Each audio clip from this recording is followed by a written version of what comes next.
हाँ तो भाइयों, आ जाओ हम देखते हैं ह्यूमन रिप्रोडक्शन का पार्ट 2। सबसे पहले इंट्रोडक्शन लेते हैं। इंट्रोडक्शन क्या है? The seconds of reproductive event occurring in human include, क्या क्या होता है? सबसे पहले गैमेटोजेनेसिस होगा, फिर इंसेमिनेशन होगा, ओवम और स्पर्म का फर्टिलाइजेशन होगा, उसके बाद उनका इम्प्लांटेशन होगा, गेस्टेशन होगा, लास्ट में चाइल्ड बर्थ या पार्चुरेशन कह लो, बेबी की डिलीवरी हो जाएगी। ठीक है, आ जाओ नेक्स्ट देखते हैं कि क्या है second path followed by the gametes in female reproductive tract. Insemination के बाद, एजैकुलेशन के बाद स्पर्म इनसे वेजाइना में उसका पाथ क्या होता है। ठीक है, देखो during coitus semen is released from the male reproductive tract by the penis. ठीक है, पेनिस के द्वारा इजेकुलेट कर दिया जाता है into the female reproductive tract, जैसे कि vagina, by the process of insemination. ठीक है, स्पर्म का क्या कहानी होता है? स्पर्म रिलीज इन वेजाइना, वेजाइना में रिलीज हो जाएगा, स्विम करेगा, स्विम करते हुए जाएगा कहाँ पर? सर्विक्स के पास, वहाँ से एंटर करेगा यूट्रस में। वो side release in the body cavity, उसको पकड़ लेगी फिम्बरी, फिम्बरी मतलब फिंगर लाइक प्रोजेक्शन। उसके बाद इन्फंडिबुलम, वहाँ से दोनों पहुँचेंगे एम्पुला में, और एम्पुला ही क्या है आपका? साइट ऑफ फर्टिलाइजेशन, यहीं पर हो जाएगा फर्टिलाइजेशन। ठीक है, फ्यूजन ऑफ गैमेट, सिंगेमी कह लो या फर्टिलाइजेशन कह लो। ठीक है, vital event of sexual reproduction. ठीक है, ठीक है, आगे देखो क्या है? Fertilisation can occur only if the ovum and sperm are transported simultaneously, यानी स्पर्म और ओवम अगर साइमल्टेनियसली ट्रांसपोर्ट कर रहे हैं, एक साथ ही अगर उनका ट्रांसपोर्टेशन है, तो ही फर्टिलाइजेशन संभव है, पॉसिबल है, वरना फर्टिलाइजेशन नहीं होगा। होता कहाँ है? एम्पुलरी रीजन में। देखो साइट ऑफ फर्टिलाइजेशन क्या है? एम्पुला। साइट ऑफ फर्टिलाइजेशन क्या है? एम्पुला। ठीक है, this is the reason why all copulation leads to fertilisation and pregnancy. यही वो कारण है कि हर कॉपुलेशन की वजह से क्या नहीं होता है? फर्टिलाइजेशन नहीं होता है, क्योंकि अक्सर ऐसा होता होगा कि स्पर्म और जो ओवम है वो साथ ट्रांसपोर्ट नहीं करते होंगे। ठीक है, अब चलो देखो नेक्स्ट चलते हैं।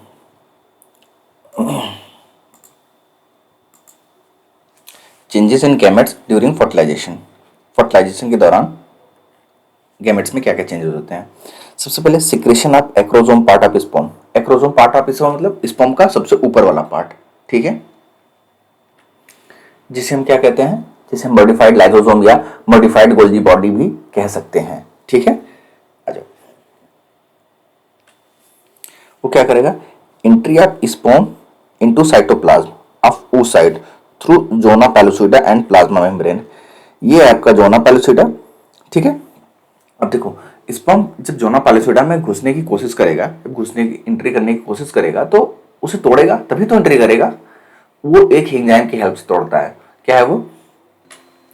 यानी कि मैं ये कहना चाह रहा हूं कि एक्रोलाइसिन या जोना लाइसिन यही ब्रेक करेंगे जोना पैलुसिडा को जब स्पर्म एंट्री करेगा।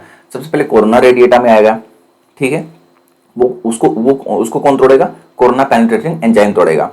उसके बाद आपका आएगा जोना पैलुसिडा, उसको कौन तोड़ेगा? एक्रोसिन या लाइसिन कह लो, ये ब्रेक करेगा। ठीक है, उसके बाद आएगा आपका प्लाज्मा मेम्ब्रेन। जोना पैलुसिडा और प्लाज्मा मेम्ब्रेन के बीच में जो स्पेस होती है उसको पेरीवाइटिलाइन स्पेस कहते हैं। ठीक है, डन। चलो अब देखते हैं क्या लिखा है? Changes in zona pellucida prevent entry of additional sperm and ensure that only one sperm can fertilise the ovum. अब जैसे ही स्पर्म आएगा, जैसे ही स्पर्म अंदर आया, वो जोना पैलुसिडा जो है वो अपने आप को ब्लॉक कर लेती है। ठीक है, अपने आप को क्या है? पॉलीस्पर्मी को सपोर्ट करती है। मैं बताता हूं कैसे। देखो स्पर्म आएंगे और वो चिपक जाएंगे किससे? जोना पैलुसिडा की लेयर से। अब देखो किसी एक स्पर्म के आने से, ठीक है, क्या मैं कह रहा हूं ध्यान सुनना, किसी एक स्पर्म के आने से ही बाकी स्पर्म की एंट्री ब्लॉक हो जाती है। जोना पैलुसिडा सीमेंट की तरह हार्ड हो जाती है, सीमेंट की तरह बिहेव करने लगती है, वो बाकी स्पर्म को ब्लॉक करने के लिए तैयार हो जाती है। इसे कहते हैं ब्लॉक टू पॉलीस्पर्मी। तो एक स्पर्म सिर्फ एक ही ओवा को फर्टिलाइज कर पाएगा। यहां पे ये बात कही जा रही है। ठीक है, ये आपका स्पर्म आ गया, जैसे ही एक स्पर्म अंदर घुस जाएगा, जैसे एक स्पर्म अंदर घुस जाएगा वैसे ही बाकी स्पर्म की एंट्री ब्लॉक कर दी जाएगी, बाकी स्पर्म ब्लॉक हो जाएगा। ठीक है, including completion of meiosis second of secondary oocyte, क्या बनाएंगे, सेकेंड पोलर बॉडी, क्या बनाएगा, सेकेंड पोलर बॉडी जो कि हैप्लॉइड होगी, या ओवम कह लो या ओटीडी कह लो। ठीक है, उसके बाद ये रिलीज करेंगे, release in perivitelline space, sorry perivitelline space, और यहां पे ओमन और ओटिड मिलके दोनों फ्यूज करेंगे, दोनों के न्यूक्लियाई फ्यूज होंगे, वो बनाएंगे जाइगोट। ये हो गया आपका डिप्लॉइड। अच्छा, अब जाइगोट का कैरेक्टरिस्टिक क्या है, vital link that ensures continuity of species.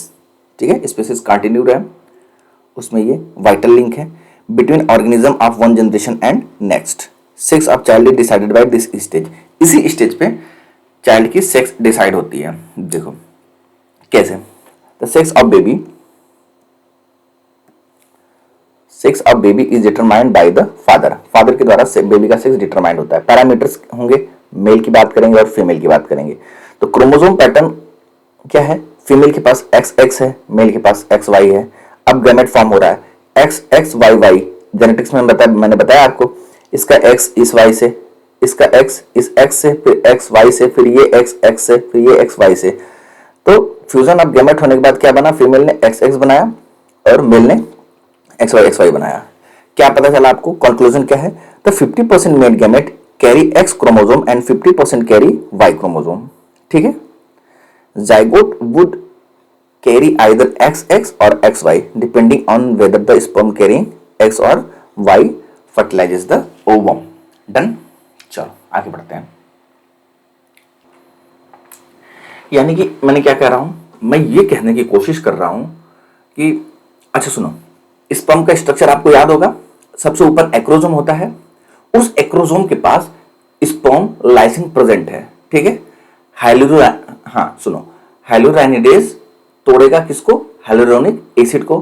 ठीक है, कोरोना पेनिट्रेटिंग एंजाइम ब्रेक करेगा कोरोना रेडिएटा को। ठीक है, उसके बाद एक्रोलाइसिन या जोनोलाइसिन ब्रेक करेगा जोनापैलिसिडा को। अब मैं क्या करना चाह रहा हूं कि स्पर्म की जो एक्रोसिन की हेल्प से इंटर हो जाएगा, स्पर्म जब इंटर होगा तो वो एक्रोसोम की हेल्प से इंटर होगा। कहां पर इंटर होगा, ओवम में। अब जैसे ही स्पर्म एक को टच करेगा, सेकेंडरी oocyte अपने मेयोटिक डिवीजन को खत्म कर देगा और क्या फॉर्म करेगा, सेकेंड पोलर बॉडी या हैप्लॉइड ओवम। ये देखो, सेकेंड पोलर बॉडी या हैप्लॉइड ओवम कह लो, ओटिड कह लो। ठीक है, अब हैप्लॉइड न्यूक्लियस और ओवम अब स्पर्म दोनों मिलकर बनाएंगे क्या, डिप्लॉइड जाइगोट। देखो दोनों मिलकर क्या बना रहे हैं, डिप्लॉइड जाइगोट। बेबी सेक्स यहां पर कह लो XX कह लो, XY कह लो, XX कह लो या XY कह लो, जो चाहो कह लो। ठीक है, उसके बाद यहां पर होगा मेयोटिक डिवीजन, जाइगोट फॉर्म हो जाएगा। देखो मेयोटिक डिवीजन के बाद ये जाइगोट फॉर्म हो गया। अब 2, 4, 8, 16 डॉटर सेल यहां पे बनेंगी, जिनको हम कहेंगे ब्लास्टोमियर। 2, 4, 8, 16 डॉटर सेल बनने के बाद इनको हम कहेंगे ब्लास्टोमियर। ठीक है,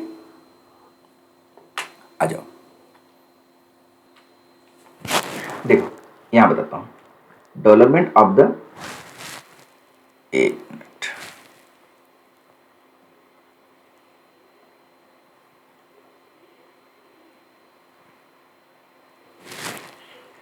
development of the zygote, development of the zygote. हाँ देखो, every sexually reproducing organism including human being life as a single cell.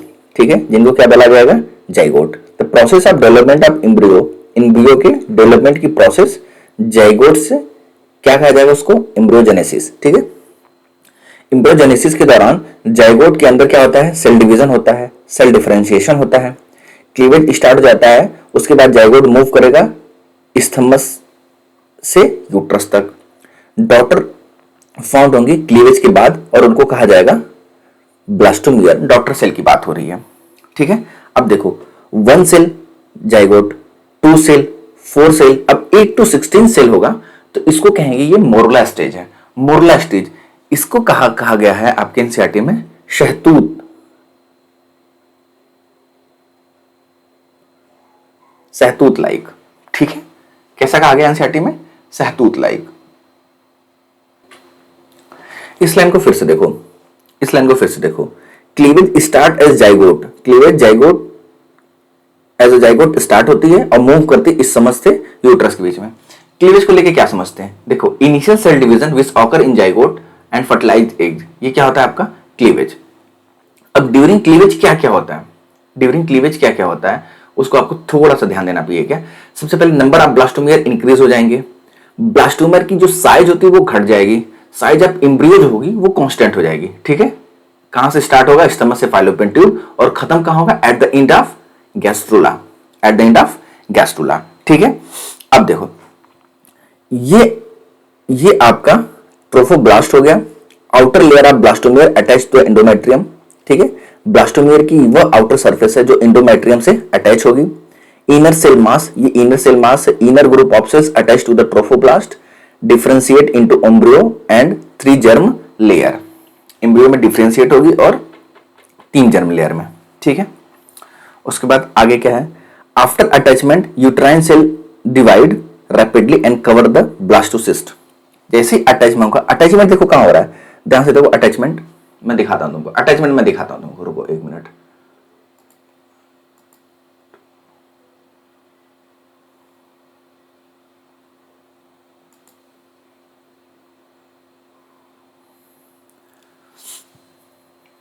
देखो ये देखो अटैचमेंट हो रही है, देखो यहां पे देखो हल्का सा डीप आ रहा है ना, ये अटैचमेंट हो रहा है, ठीक है। ये तुम्हारा क्या हो रहा है? अटैचमेंट हो रहा है, ठीक है। Embedded of blastocyst in the endometrium is called implantation, leads to pregnancy. जो क्या कॉज कर देगा? प्रेगनेंसी कॉज कर देगा। देखो, ब्लास्टोसिस्ट इम्प्लांट्स इन यूट्रस, यहां पर देखो। The inner cell mass contain certain cells, inner cell mass मतलब किसकी बात कर रहा है? ये इस इनर सेल मास की बात कर रहा है। इनके पास कुछ स्टेम सेल होती हैं which have to the potential to give rise to the all tissue and organ. अब जर्म लेयर की बात कर रहे हैं, तो जर्म लेयर कितने तरह की होंगी? 3 तरह की, आउटर, मिडिल और इनर। आउटर की बात करेंगे एक्टोडर्म, मीजो की बात करेंगे, मिडिल की बात करेंगे तो मेसोडर्म होगा, अंदर की बात करेंगे तो endoderm. This together give rise to all tissue organ in adults. चलो नेक्स्ट चलते हैं, आ जाइए। नेक्स्ट है चेंजेस आफ्टर इम्प्लांटेशन। इम्प्लांटेशन के बाद क्या क्या चेंजेस होते हैं? मदर यूट्राइन टिश्यू, ठीक है। एम्ब्रियो या foetus finger like projection appear on the trophoblast called chorionic villi. दोनों मिलकर क्या करेंगे? Interdigitated to form placenta. ये दोनों मिलकर कोरियोनिक विलाई और यूट्राइन टिश्यू दोनों मिलकर क्या बनाएंगे? प्लेसेंटा। अब प्लेसेंटा के कुछ फंक्शंस होंगे, क्या है? सबसे पहले प्लेसेंटा के बारे में एक बात जान लेते हैं। Structural and functional unit between embryo and mother. Embryo foetus के बीच में, फीटस और मदर या एम्ब्रियो और मदर कह लें कि बीच में स्ट्रक्चरल और फंक्शन यूनिट है, ठीक है। प्लेसेंटा का फंक्शन क्या है? सप्लाई करेगी O2 and nutrients to the embryo. Embryo के पास O2 और न्यूट्रिएंट्स पहुंचाएगी, CO2 को रिमूव करेगी, excretory waste material produced by the embryo. Embryo जो भी एक्सक्रीटरी वेस्ट या CO2 प्रोड्यूस करेगा उसे ये रिमूव करेगी, और ये इंडोक्राइन टिश्यू की तरह भी एक्ट करती है, जिसमें क्या क्या होता है? HCG ह्यूमन कोरियोनिक गोनाडोट्रोपिन और HPL ह्यूमन प्लेसेंटल लैक्टोजन दोनों प्रोड्यूस होंगे ड्यूरिंग प्रेगनेंसी। रिलैक्सिन हार्मोन कब सीक्रेट होगा? Also secreted by ovary in later phase of pregnancy. उसके बाद क्या क्या सीक्रेट होता है आपका? एस्ट्रोजन भी होता है, प्रोजेस्टेरोन भी होता है, कॉर्टिसोल होता है, प्रोलैक्टिन होता है, थायरोक्सिन होता है। अब एस्ट्रोजन से लेकर प्रोजेस्टेरोन तक की अगर बात करें, एस्ट्रोजन से लेकर थायरोक्सिन तक की बात करें, तो increase several folds during pregnancy, essential for supporting foetal growth में ये सपोर्ट करते हैं, मेटाबॉलिक चेंजेस इन मदर में सपोर्ट करते हैं, और प्रेगनेंसी को मेंटेन करने में भी इनका सपोर्ट या हेल्प रहता है, ठीक है। आ जाइए देखते हैं।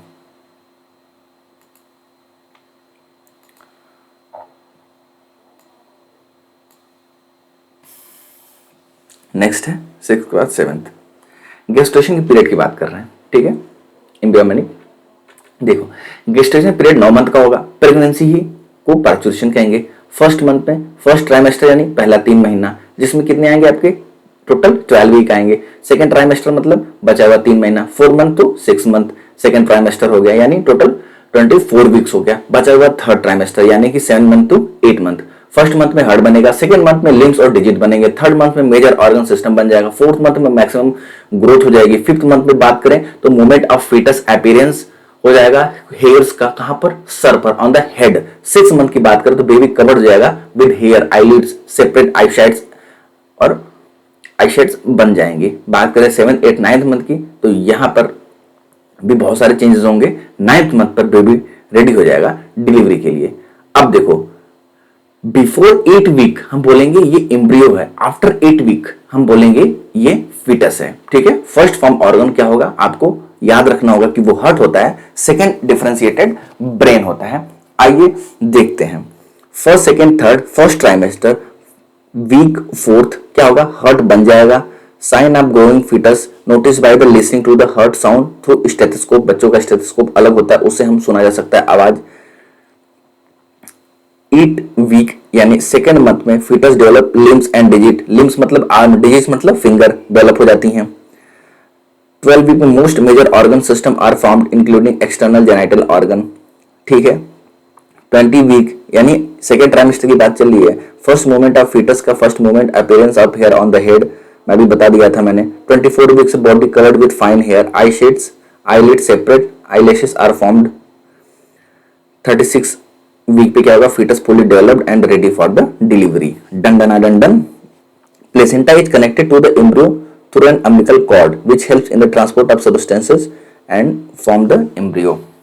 आइए 8 चलते हैं पार्चुरेशन पर, 8 चलते हैं पार्चुरेशन पर, 8 चलते हैं पार्चुरेशन पर। क्या कहानी पार्चुरेशन की, define as delivery of the foetus, child birth, child birth को ही कहेंगे, से डिफाइन करेंगे। कलर चेंज करते हैं क्योंकि ज्यादा लाल हो जा रहा है, आपको दिख रहा होगा, चलो ठीक है, पर कलर चेंज करना चाहिए क्योंकि एक पार्ट खत्म हो गया। पीले पे चलते हैं। Signals for the parturition originated from, parturition के जो सिग्नल आएंगे वो कहां से आते हैं, वो आते हैं प्लेसेंटा से, फुली डेवलप्ड फीटस से आते हैं। Leads to mild uterine contraction जिनको कहेंगे फीटल इजेक्शन रिफ्लेक्स, ये ट्रिगर करेंगे, यहां से रिलीज होगा oxytocin from posterior pituitary of mother से ऑक्सीटोसिन रिलीज होगा जिसकी वजह से स्ट्रॉन्ग यूट्राइन कॉन्ट्रैक्शन होगा। ठीक है, यहां से अब पॉजिटिव फीडबैक चला जाएगा तो फिर ये निकलना बंद हो जाता है। Leads to strong uterine contraction leads to expulsion of baby through the birth canal followed by the expulsion of placenta। ठीक है, oxytocin is synthesised by its source gland hypothalamus, oxytocin को सिंथेसाइज कौन करता है, हाइपोथैलेमस, बट रिलीज कहां से होता है, पोस्टीरियर पिट्यूटरी से रिलीज होता है। ठीक है, ये अम्बिलिकल कॉर्ड है। ठीक है, ये placental villi cavity of uterus है, ये यॉक्सैक है, ये एम्ब्रियो है, ये plug of mucus in cervix है, the human foetus with in the picture. चलो ये डायग्राम है आपका एनसीईआरटी का, आप देख लेंगे। फिर क्या है, child birth is induced by the complex neuro endocrine mechanism involving the cortisol, oestrogen and oxytocin. मैं बताता हूं, देखो जब भी हम पार्चुरेशन की बात कर रहे हैं, चाइल्ड की बर्थ की बात कर रहे हैं, तो यहां पर complex neuro endocrine mechanism use होगा। ठीक है, सिग्नल ऑफ पार्चुरेशन कहां से निकलेगा, मैंने बताया था फुली डेवलप्ड फीटस और प्लेसेंटा। ठीक है, मेन पार्चुरेशन किसकी वजह से होता है, ऑक्सीटोसिन हार्मोन की वजह से होता है। ठीक है, अब देखो पोजीशन क्या है, हाँ ऑक्सिप्टो एंटीरियर। देखो सबसे पहले फीटल हाइपोथैलेमस और प्लेसेंटा वो क्या रिलीज करेंगे, CRF CRH हार्मोन। उसके बाद anterior pituitary gland of foetus, उसके बाद ACTH वो कहाँ एक्ट करेंगे, cortex part of the adrenal gland of foetus, वहां से कॉर्टिसोल निकलेगा, बाकी काम प्लेसेंटा करेगा। अब प्लेसेंटा में क्या क्या होता है कि प्रोजेस्टेरॉन और एस्ट्रोजन और प्रोजेस्टेरॉन, एस्ट्रोजन की अमाउंट बढ़ जाएगा, प्रोजेस्टेरॉन का अमाउंट घट जाएगा। होता क्या क्या, इंक्रीज जैसी ऑक्सीटोसिन इंक्रीज होगा ऑक्सीटोसिन रिसेप्टर ऑन मायोमेट्रियम।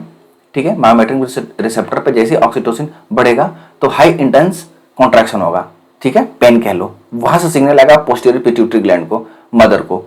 ठीक है, वहां से ऑक्सीटोसिन पॉजिटिव फीडबैक दे देगा। उसका movement of foetus towards the vagina, जो फीटस का मूवमेंट है टुवर्ड्स वेजाइना की तरफ होने लगेगा। फिर रिलैक्सिन हार्मोन रिलीज होगा जिसके बाद हो जाएगा पार्चुरेशन। अब देखो प्रोजेस्टेरॉन जैसे कम होगा वैसे ही एंडोमेट्रियम ड्राई अप हो जाता है, लो इंटेंस कॉन्ट्रैक्शन होता है, फीटल इजेक्शन रिफ्लेक्स लगता है। उसके बाद मैंने बताया था posterior pituitary gland of mother में ऑक्सीटोसिन पॉजिटिव फीडबैक देता है पीछे की तरफ। ठीक है, यहाँ पे एक्सप्लेन हो गया था। आ जाओ आगे चलते हैं। एक बार मैं पार्चुरेशन पूरा फिर से कंक्लूड कर देता हूं। ठीक है, विग्रस कॉन्ट्रैक्शन होता है यूट्रस में, उसके बाद वो इंड्यूस करेंगे न्यूरोएंडोक्राइन मैकेनिज्म में। उसके बाद क्या होगा, फीटल इजेक्शन रिफ्लेक्स ऑन हो जाएगा, ऑक्सीटोसिन रिलीज होगा। याद रखना मदर के पोस्टीरियर पिट्यूटरी से रिलीज होता है ये। उसके बाद start uterine contraction, birth canal vagina से एक्सपल्शन ऑफ बेबी यानी डिलीवरी हो जाएगा, placenta also expelled out by uterus. ठीक है, डन। एक चीज लैक्टेशन, लैक्टेशन रह गया, एक चीज लैक्टेशन रह गया है ना, लैक्टेशन। लैक्टेशन की बात मैं कर लूंगा, लैक्टेशन की बात कर ही लेता हूं। उसके बाद एक लास्ट रह गया मेमोरी ग्लैंड, मैं वो बता दूंगा। लैक्टेशन क्या है, लैक्टेशन मींस क्या होता है दोस्तों, लैक्टेशन मींस होता है producing milk, feeding newborn baby जो फीड करता है उसको कहते हैं कोलेस्ट्रॉम। कोलेस्ट्रॉम के अंदर एंटीबॉडी होती है IgA। ठीक है, कौन सी होती है, एंटीबॉडी IgA। ये एंटीबॉडी रेजिस्टेंस होता है, येलो कलर का होता है। ठीक है, अब होता क्या है कि सुनो, मिल्क कैसे प्रोड्यूस होता है, फॉर्म बाय द हार्मोन, किससे, प्रोलैक्टिन। प्रोलैक्टिन से ये हार्मोन प्रोड्यूस होता है। अब देखो जैसे ही कोई बच्चा रो रहा है तो उस टाइम पे during that time oxytocin release होता है, कहां पे, मदर की बॉडी में। ठीक है, जो कि रिस्पॉन्सिबल होता है मिल्क एजेक्शन के लिए। ये था आपका लैक्टेशन की कहानी। अब लास्ट में चलते हैं, एक टॉपिक बचा है मेमोरी ग्लैंड। मेमोरी ग्लैंड देख लेते हैं। The functional mammary gland is characterised by all female mammals. सारे फीमेल मैमल्स का क्या है, फंक्शनल कैरेक्टरिस्टिक है, पेड़ स्ट्रक्चर में होता है, ब्रेस्ट कह लो, इस contain variable amount of fat, इसके अंदर वेरिएबल अमाउंट ऑफ फैट होता है, इसीलिए इनकी जो साइज है वो थोड़ा डिफरेंट होती है सब में। ग्लैंडुलर टिश्यू डिवाइड होगा 15 से 20 मेमोरी लोब में। उसके पास वो क्या होगा, मेमोरी एल्वियोलस होंगे, क्लस्टर ऑफ मेमोरी एल्वियोलस को क्या कहेंगे, cluster of sales secret and store milk in the lumen. वो जाके खुलेंगे मेमोरी ट्यूब्यूल्स में, वो जाके ज्वाइन करेंगे मेमोरी डक्ट को, बहुत सारे मेमोरी डक्ट जाके ज्वाइन करेंगे मेमोरी एम्पुला को, वो कनेक्टेड होगा लैक्टिफेरस डक्ट से जिसके थ्रू मिल्क को सक्ड कर लिया जाएगा। ठीक है, मेमोरी ग्लैंड्स के बारे में कुछ बहुत इंपॉर्टेंट बातें देख लो। Undergoes differentiation during pregnancy, secrete milk after childbirth that helps in mother feeding newborn by the process called lactation. Milk produced during the initial few days of lactation is called colostrum. मैंने बताया था colostrum yellow colour का होगा। IgA antibody resistance होती है, कौन सी antibody होती है, IgA। इसके पास सेवरल एंटीबॉडीज होती है। IgA absolutely essential to develop resistance for the newborn babies. Breast feeding during the initial period infant growth is recommended by doctors for the beginners up in ये कहने का मतलब है कि शुरू के डेज में डॉक्टर कहता है कि इनिशियल फ्यू डेज जो मिल्क आ रहा है जिसको कोलेस्ट्रॉल बोल रहे हैं बेबी को वही पिलाना चाहिए। तो ये हमारा रहा पार्ट 2 ह्यूमन रिप्रोडक्शन का छोटा सा। आगे हम फिर देखते हैं हम सबसे इंपॉर्टेंट पार्ट क्या करना है। ठीक है दोस्तों, चलो जय भारत।